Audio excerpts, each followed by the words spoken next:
Sleeker, more powerful, and better all around. Need an introduction to the just announced Samsung Galaxy S7? Hi, I'm Michael Josh, and you're watching Gadget Mash. We flew to Barcelona to get the scoop on the Samsung Galaxy S7, and here is our hands-on review. Let's get straight to it. This is the Galaxy S7, and this is the Galaxy S7 Edge. Both phones measure 5.1 inches and 5.5 inches respectively. Design-wise, not much has changed since last year, but that's not surprising because the S6 redesign was well received. Instead, Samsung took what it had and made it better. The S7 is still mostly made up of glass and metal, but now has slightly more rounded corners and a slightly more squarish home button.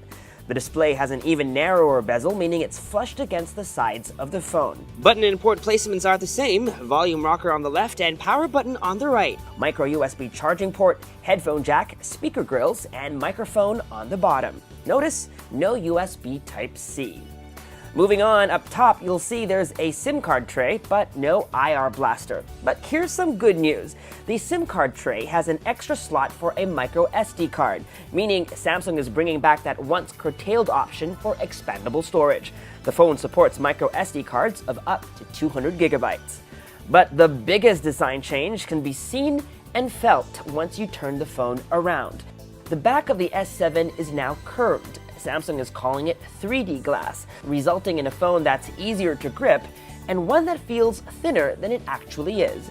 The unsightly camera bump on the S6 has been shaved down significantly. One final design change is another returning feature, skipped on the S6. The S7 has an IP68 rating, meaning it's waterproof and dustproof. You can shower with your phone or swim up to depths of 1 meter for 30 minutes. While the S7 still has a non-removable battery, Samsung's made sure that this time around, the phone has a bigger battery, up to 3,000 mAh on the S7 and 3,600 mAh on the S7 Edge. Samsung is also improving the S6's already impressive camera. The company is touting a new feature called Dual Photo Diode, something seen on high-end DSLRs like the Canon 70D. The promise is even better low-light performance and even faster autofocus. We spent some time with the camera and were pretty impressed by focus speeds. Also worth mentioning, my favorite feature on the S6, double pressing on the home button to start up the camera still works, and camera launch time is as fast as ever. Samsung is making a bold move this year, cutting down on megapixels from 16 on the S6 to only 12 on the S7, but this is actually a good thing because each individual pixel is larger and shots, theoretically, should be better. The selfie camera also gets a fill-in flash, although we're not sure if, like on the iPhone 6s, it adjusts based on ambient light conditions. In our tests, we only got a warm white flash. Okay, so this is what the user interface of the S7 looks like. If you'll notice, it's very similar, almost identical to the user interface on the Note 5. These rounded, squarish icons are the same exact icons that shipped with the version of TouchWiz on the Note 5. If you swipe to the right from the home screen, you'll get Flipboard Briefing, although if you don't want it, you have the option to turn it off. Just press and hold on the home screen, swipe right, and then over here you can just toggle on and off. We set it to off, and now it's turned on. You can basically it's turned off, and then you want to turn it back on. Just go ahead and do that as well, and then we've turned it back on. While we're here on the settings, let me also show you some of the wallpapers that shipped. This is the default wallpaper. It's blue, dark blue, and then they have other variations over here. I actually like this one over here, and it also comes in this gold color, if that's what your preference is. I actually like this, so I'm going to set it to be our new wallpaper. Also, while you're on settings, you can actually also change a couple of things. You can change the icon spacing. Right now we're at 4x4, but if you'd like to fit in more icons, you could definitely go to 5x5 or 4x5, whatever you please. But let me just leave it here, and maybe let me just turn that to something darker for this video. This is what the drop-down notification shade looks like. If you recall, on the S6, the design was a bit quirky, a bit fun. This one is a bit more minimalist, more held back. You'll notice shades of gray and blue. And if you look over here is a new feature of the S7, the always on display. Currently it's set to on. We can turn it off with a tap, but let's turn it back on and then just switch off the display, and you'll notice in a bit this will pop out, and this is always on the display. Samsung has actually patented or registered the use of always on, so they kind of own that trademark. It's 11:17 a.m. That's the time, that's the date. You have the battery levels over here, and if you had missed calls or incoming messages, the count would appear underneath the time over here. And like I said, it's always on the display, but it consumes very little power. Samsung says less than 1% of battery per hour. Let's go ahead and dive into the app drawer. Again, very similar, and we're actually pleased to see that there is hardly any bloatware. There are a couple of Samsung apps like S Health and S Voice, and there are built-in Google apps as well as a suite of Microsoft apps, including Word, Excel, and PowerPoint. And last, let's take a look at the settings menu. Again, very similar to the settings menu on the Note 5. You can search. For example, I was looking for storage earlier.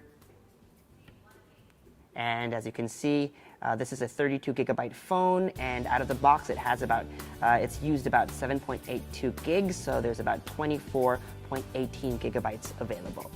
Last thing I want to show you is the version of Android. If you go into software info, you'll find that it runs Android 6.0.1 out of the box, and that is Marshmallow. And you press and hold. Let me see. There you go. You have an Android version of Flappy Bird. Gamers will actually love this new feature. It's an app called Game Launcher, and it's basically a way to put all your games, to organize all your games in one place.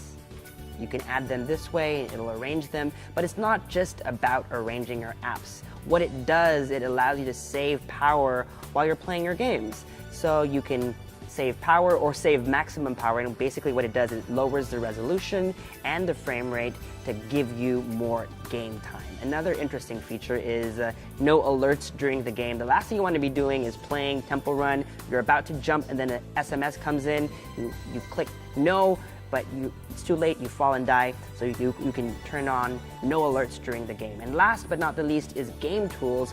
I can't show you that now because I don't have any games installed, but basically what it allows you to do is take screen grabs or even recordings of gameplay itself. If you're a YouTuber, this is a perfect tool for that.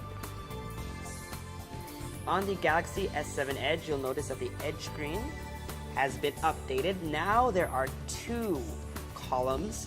The Edge screen just used to be over here. Now this entire thing has the Edge screen functionality, up to 10 different app icons or app shortcuts. But it's not just about app shortcuts anymore. If you swipe again, is a new feature called Tasks Edge. So it's not just summoning a specific app, but an action within an app. For example, being able to take a selfie, launching the camera and taking a selfie, or launching the messaging app and composing a message. You can go in and add other tasks. For example, launching the stopwatch from within the clock app, or for example, opening a new tab from within the browser. Right now, for now, as you can see, these are all Samsung default applications, but Samsung says they're opening up this feature to third-party developers, so soon your favorite apps may be able to give you extra functionality for Tasks Edge. And of course, a swipe one more time will bring up People Edge, and so if you have favorite contacts, you can assign up to 10 favorite contacts now with the new expanded Edge display or Edge screen. If you swipe some more, you can actually launch other widgets or apps like Yahoo News, although we're not connected to the internet, so we are unable to show that to you now, but that's what the functionality is like, and you can go in and customize that by diving into this settings menu over here, and you can actually add more Edge panels. As you can see, here are some examples of how that will look like. This looks like Flipboard. Over here is a stock ticker of sorts. Sports scores, you can add those in over there. And they all are provided by, this is provided by Yahoo Finance. And of course, you can also include the weather, but I don't think that will work because we are not connected to the internet at the moment. But those should load over here if you set it up that way. And that was our hands-on with the Samsung Galaxy S7 and S7 Edge. We've got a lot more coming from Mobile World Congress, so make sure to subscribe to our YouTube channel, like our Facebook page, and follow Gadget Match elsewhere on social media. Until next time, I'm Michael Josh. Thanks for dropping by.